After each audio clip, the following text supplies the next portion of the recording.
Alors que la crise sanitaire s'éternise et que la dette Covid s'alourdit, François Bayrou, allié MoDem de la majorité, vient de jeter comme un pavé dans la mare. Oui, nous aurons des impôts, oui, nous aurons des taxes, le jour où nous aurons une économie qui aura retrouvé sa puissance.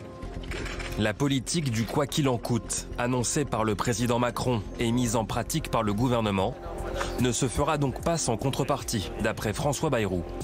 Des propos difficiles à entendre pour le ministre de l'économie. Quand nous sommes sortis de la grande crise financière de 2008-2010, la note a été payée à partir de 2012, au cours du précédent quinquennat, par une augmentation massive des impôts et des prélèvements sur les Français. Eh bien, nous ne pouvons pas refaire la même erreur à la sortie de cette crise qui est, je le redis, la plus importante depuis 1929, c'est-à-dire faire payer la note aux Français par les impôts. Cette promesse fait de nombreux sceptiques dans l'opinion.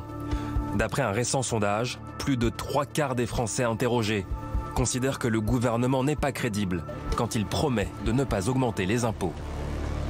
La politique du gouvernement est depuis 3 ans de baisser les impôts. Au mois de janvier, 15 millions de Français ont vu leur impôt baisser par ailleurs. Donc il est hors de question de semer la confusion en disant que demain les impôts pourraient réaugmenter.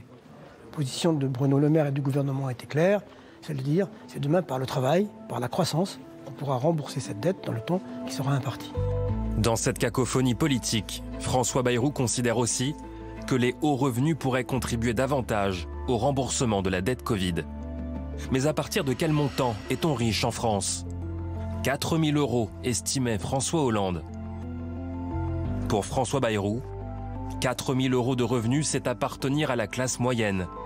Des propos polémiques, le haut commissaire au plan s'en est expliqué sur les réseaux sociaux. J'ai dit que pour moi, 4 000 € de revenus, c'était classe moyenne. Et je le prouve. Un couple d'infirmiers à l'hôpital,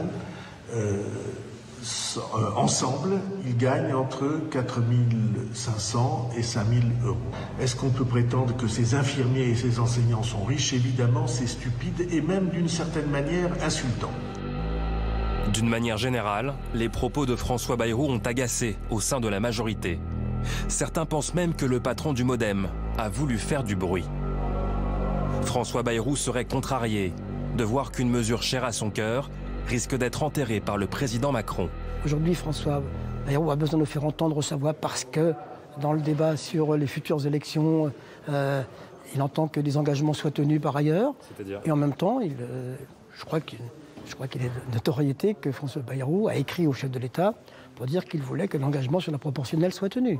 Je ne vais pas lui faire reproche parce qu'après tout, vous savez, la politique, c'est une question de rapport de force. Qu'il essaye de faire monter un peu les enchères, que ce soit clair. Bon, c'est évident, qu'il le fasse. Après, vous avez compris, c'est le chef de l'État qui décidera sur ces sujets. François Bayrou, un allié qui rappelle au président son pouvoir de nuisance.